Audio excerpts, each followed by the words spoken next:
What's up guys, Kevin Cage here with another crypto update. I really hope you enjoyed today's video. We are going to do a dedicated video going over HBAR. It's been long overdue. There have been so many developments going on. So in today's video, we're going to go through a bunch. I'm going to record it all in one go, so we probably will be all over the place per usual, and then I'll just do my best to trim it at the end. So we're going to dive into the HBAR price chart, its overall price potential, and where we could be in the market cycle. We'll also look at its current tokenomics, comparing assets, all-time high market caps, and market caps today, and a bunch of recent developments, new initiatives, and different applications. What's important to note is when you're on Sentiment Screener sorting all of the assets from highest to lowest for their 30-day development activity, Hedera is number 3 out of every single asset. So I hope you enjoyed today's video, and per usual, none of this is ever financial advice. I encourage everybody to fact check everything, double check, and do your own research. I've owned HBAR since the day it launched, and right or wrong, I believe that HBAR will be here over the coming years and is one of the most legitimate enterprise-grade networks today.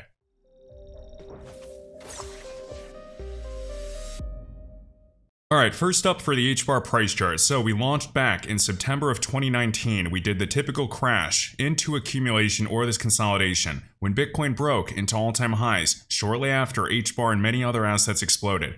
So during this time, December 28th, is when the total crypto market cap broke into a new all-time high price, and Bitcoin dominance topped before the crash. So we showed this in previous videos, so I will be brief, but just want to emphasize that this whole point was when alt season occurred and Bitcoin was already well into all-time highs, not below an all-time high. So long story short, just like we're in this structure, we are in a similar setup today with the HBAR price chart. So I know, around the 10-cent level, this wick, even these candle bodies, we broke out of accumulation. I thought we were going to start drawing our waves. With the recent crash, HBAR's come back down into accumulation again. And what I'm waiting for the majority of assets is for Bitcoin to go on its run into major all-time highs, not just going up and crashing down for 2 months like we did in 2017 before going much higher. I'm waiting for the big move to the upside. And during that moment historically is when it's a lot easier to have very high levels of confidence for a variety of assets to run significantly higher. Now the HBAR price chart is a weird one, but I personally like it because it does respect the Fibonacci retracement fairly well. So drawing a Fibonacci retracement from the swing high at launch to the cycle low, and just looking at what it did last cycle, we can see the price action on the candle body came all the way up to the weekly candle body. We also had a perfect wick at the 127 extension right there, and then another perfect wick at the 1618 or the golden ratio. And just looking at these Fibonacci extensions, we've yet to see HBAR go past about 58 cents, surpassing the 1618 to the 2618 or the 4.236 over $1. So looking at HBAR from its all-time low price around 1 penny to its all-time high around 57 or 58 cents, it did over a 60x return. And if we look at its performance last cycle, after Bitcoin broke into an all-time high price, it crashed a little bit and then followed a 20x return. And technically a 2000% increase is basically a 21x from there. So when HBAR was running back in January of 2021, its circulating supply was a lot smaller than it is today. Looking at CoinMarketCap's historical snapshot of January 2021 in a quick control find for HBAR.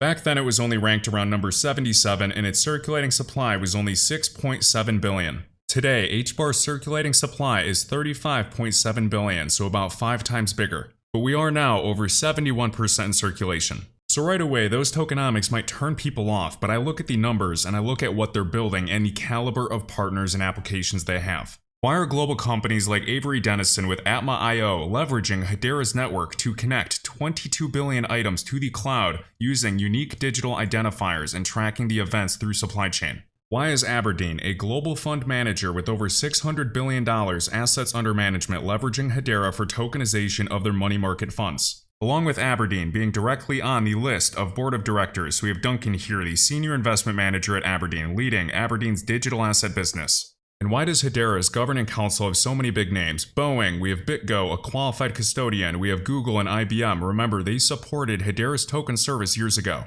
You have Dell, LG, Deutsche Telekom, and more. And the craziest thing is Hedera's mainnet has more transactions than every single network in the crypto space, and these are Hedera consensus service transactions per Hedera's Messari report. With over 47 billion transactions on its mainnet, and we can see its TPS right there. Now the HBAR Bull put this video out, a must subscribe in the community. HBAR Bull, Zepsi, a bunch of content creators out there, and he's just showing Hedera is leading in the number of transactions versus other chains. What's crazy to me is there's a lot of accounts, Bitcoin guys, alt guys, but they always seem to leave Hedera out. And notice, just showing a bunch of other chains in their transactions. When you include Hedera, even in Q1 2024, it is far beyond all these other networks. So that always blows my mind. We can see Hedera right here, 8 billion transactions in Q1 of this year alone versus other chains. And this isn't to say that Hedera is better than all of these networks. Every single network has its own unique value add, but when you're measuring total transactions, Hedera is in the lead. And of course, Solana has its issues with a bunch of transactions failing. But again, if Solana simply follows Ocean, Bitcoin runs, going to an all-time price wouldn't surprise me. Solana over the past year has gotten a lot of adoption. And I guess Hedera's governing council of some global companies can turn people off in terms of decentralization. But I'm in this space for enterprise adoption, so the enterprise market is the largest market in the world and it is the least penetrated when it comes to blockchain. So Hedera has over 30 council members today with 32 different nodes. It doesn't have 100 nodes or 1,000 different nodes. It is the large companies that get a right in governance. And that might turn some investors off if their ethos is in true transparency and governance for everybody and they're not with the big companies. I get that sentiment, but I'm just here for enterprise adoption because these could be the biggest applications we've ever seen, not these retail applications that get quick adoption easily. The enterprise sales cycle takes a lot longer, and we've yet to see the big winning applications. So I'm most passionate about enterprise-grade applications in a variety of networks, Hedera, Casper, any network trying to solve real problems and find that winning application.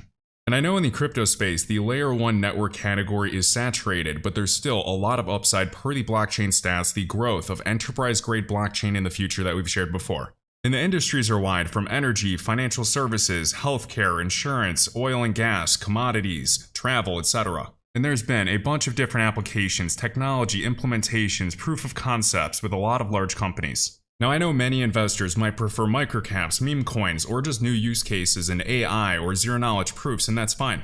I hold a bunch of assets with different use cases, but I strongly believe in having a heavier percentage of my portfolio in legitimate alts, or at least alts that I believe are legitimate. And just for some perspective on the coin perspective, if HBAR had Ethereum's market cap of $379 billion, one HBAR would be worth over $10, an upside of 117x. Now of course, that's just a moon example looking at Ethereum, one of the largest assets in the space. Its all-time market cap was $570 billion. The reason I'm bringing it up is discussing the market size of Ethereum, the #1 smart contract platform in this space. And this space doesn't even have regulatory clarity, and that is the market size. So I just said Ethereum's all-time market cap was $570 billion, $570 billion, so over $500 billion. HBAR's market cap is $3 billion. So I'm not saying that HBAR goes to $100 billion right away or $500 billion, but I did want to point out that potential in the market size for a variety of layer 1 networks. Because the crypto asset class is over $2 trillion in market cap today, Brad Garlinghouse believes we head to $5 trillion in 2024, and Raoul Pal predicts the cycle top for this cycle, whenever that cycle top occurs, to reach $12 trillion. If we are anywhere close, or even just at an all-time price, the upside for a variety of assets to get back to their previous all-time market cap and beyond is there. So we all have our different thoughts. I don't think it's crazy to assume that HBAR will surpass its previous all-time market cap when we look at Cardano last cycle and looking at today. So its circulating supply today is 35 billion, close to HBAR's circulating supply. Last cycle, Cardano reached a $99 billion market cap. So Cardano's all-time market cap was $99 billion in 2021. Its circulating supply at the time was $32 billion. And Cardano or ADO reached over $3. So I use this example for a variety of assets including Casper because this happened before regulatory clarity, before real adoption and enterprise-grade applications at scale. I'm not against Cardano, but just to show you what a strong community can do and levels of excitement with volume when it rotates each cycle. So I get sentiment being down, but the potential for HBAR to create an all-time price is absolutely there. Its all-time market cap was about $7 billion, even Algorand's all-time market cap was $15 billion, so the potential for HBAR during a retracement, especially when Bitcoin is driving well into all-time highs, and we historically see alts follow, is there. Even Cardano's market cap today, that would be 50 cents for HBAR, looking at Litecoin and Avalanche's all-time market cap last cycle. And also looking at Solana's market cap today, that would be over $1 for HBAR, $1.87 considering the current circulating supply. So looking at the weekly HBAR price chart, I know we've talked about this wick being the last year's pivot, and we talked about this for a very long time. We just didn't break out of accumulation, but notice we did wick up to that level. We're holding above the 50-week moving average right there. So far this crash back tested this level. So we broke out of accumulation and we came right back down, similar to other assets including Polkadot. And of course what I'm rooting for here is for a variety of assets to hold this level and do a big strong V-shaped recovery, but this is going to be based off Bitcoin. Because this entire move for HBAR was when Bitcoin was already driving well into all-time highs. We still have the usual open fair value gaps or sell-side imbalances above. We can draw a Fibonacci retracement to look at some levels today. Comparing it to Solana's weekly price chart side by side with HBAR, this is an example of Solana getting adoption, community sentiment, and just skyrocketing. It was at these lows in this type of accumulation and finally just rocketed, and we had this golden cross of the 50-week, the yellow cutting through the blue or the 100-week. We're potentially in a similar spot for HBAR, and yes, this is what I absolutely hope for in comparing the retracements. So we are still below the 236. Solana went all the way up to the 786 with multiple wicks and candle bodies. So if we are actually in the in quotes bull run awaiting for Bitcoin to draw its first major move into all-time highs, historically we see a variety of assets follow behind. And up by the 702 Fibonacci retracement around 41 to 42 cents, HBAR's price chart does have an open liquidity gap. So the ball is in Bitcoin's court, looking at the Bitcoin price chart, looking at Bitcoin dominance, Bitcoin crashes, other alts can crash, but ideally I want to stay in this range awaiting for the big breakout and V-shaped recovery. Now Credible Crypto shared this back in March, a very interesting look for the HBAR Bitcoin price chart and his personal expectations. When and if HBAR rockets, he gets full credit. I love this look because we're going to look at the HBAR Bitcoin price chart compared to today, but basically, he was expecting it to range and come back down to this zone before a big recovery. Looking at the HBAR Bitcoin price chart today, we are coming back down into this zone. So I'm not sure of the personal time expectations he has if it's going to take a really long time, but I really like this wave structure. I definitely don't want to wait for another 6 months for this to draw, but this is definitely something I'm watching. And I always find it interesting certain liquidity wicks or candle bodies near the launch price because when we did finally recover during the bull run, we came up and filled this level. And looking at Credible Crypto's HBAR Bitcoin price chart, expecting recoveries to take out these previous highs potentially up to that wick. The ROI from here or even lower levels, we'll just measure right from here up to these swing highs. So that is 230%. Up here is 700%. So 774% is actually an 8.7x. And all the way up, just to look at the percentage return, is 2,500%. At the end of the day, this is based off of Bitcoin. How high can we get for the cycle top? The higher it goes, the better. And I've said in a previous video, every $50,000 that Bitcoin appreciates is another $1 trillion in market cap. So when we're entertaining 80K, 100K, 150K, 300K, the higher Bitcoin goes, the better it is for alts after. And taking a look at the HBAR price chart on the monthly time frame, so last cycle when Bitcoin was already at and staying in an all-time price and driving higher, we had 1, 2, 3 massive monthly candles into all-time highs. Looking at the monthly RSI, we can see we just recovered quickly into overbought. So the monthly time frame, overbought, all-time high. We also had overbought right here, even though this was bearish divergence, we still created a higher high. So the HBAR price chart's monthly RSI came close to the 50 line, rejected, came up, and so far we're right on this level today. Okay, as expected, this video might be a little too long, so we're going to speed through some important pieces of news, and we'll cover more in the future. So right here we have the Open Source Security Foundation announcing new members and initiatives. We can see Hedera down here alongside Boeing. Now over the past week, we shared some clips of Hedera and Lehman Baird over at the Linux Foundation, giving some really interesting talks discussing open source along with quantum computing. If you have time, I highly recommend watching this video. This guy does a great job in this 13-minute video, so I am subscribed to him. It is DHN Crypto.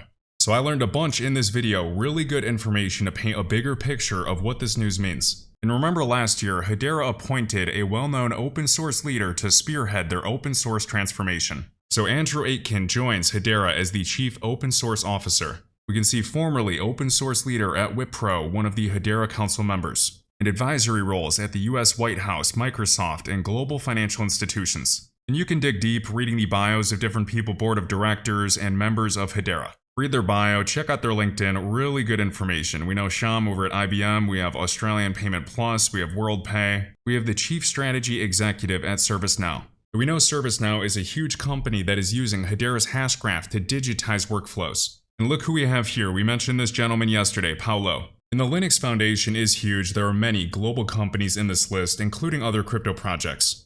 Like Casper Labs right here, you have Citi, EY, the Big Four, and of course Hedera as we scroll all the way down. Hedera, we got Helium, so there's a lot of crypto networks a part of the Linux Foundation. And the Linux Foundation, in tandem with IBM and some other large groups, founded Hyperledger's foundation. And Hyperledger is doing all types of cool things with modular architecture, hybrid deployments, private and public, with huge companies exploring DLT use cases with global companies such as Walmart. So this is older but pluggable Hedera consensus service. In Hedera's documents, the Hedera consensus service Fabric plugin, just explaining this. And Hyperledger Fabric is just one of the many projects that Hyperledger has. So Hedera is on the Linux Foundation and the Hyperledger Foundation. I don't see them in the vendor list, I do see Casper. The fact that IBM leads so many of these initiatives and sits right on Hedera's governing council alongside Wipro and other Hedera council members, I think Hedera is involved. And this is a list of certified service providers. And I think it's important to have at least a high-level understanding of how every network works that you're interested in or any assets you research and invest in.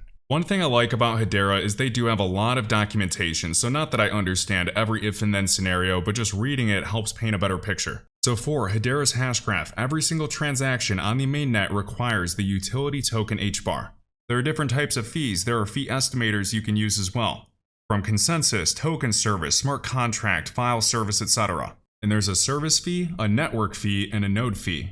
So service fees cover costs like processing and storage for different operations. And network fees cover costs related to bandwidth and processing for consensus. And the node fees are directly paid to nodes by the users for processing their transactions. So we can see that the service fee and the network fees go to the treasury account, whereas the node fee right here goes to the node account.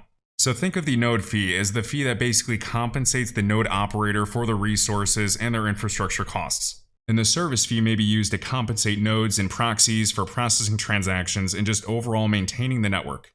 Similar to the network fees. And from my understanding, in the treasury account, this can be used for development, marketing, and other operational expenses. And the majority of these fees are likely redistributed to all the network participants. So these types of structures in economics are super important. There's not a burn mechanism, and they're not technically removed from the supply, but this type of mechanism is built to support the network just being ongoing and functional. So I'm personally interested to see how this can change or how the economics can change during periods of high volume or a huge number of accounts are being created. Next up, right here we have Hedera. DDoS resistance is a key differentiating feature of Hedera's network. We have HBAR Foundation pointing out AAA gaming, global IP, and Web3 is considered a direct route to mainstream adoption with organizations on Hedera including FIFA, BBC Studios, Ubisoft, EA, and more.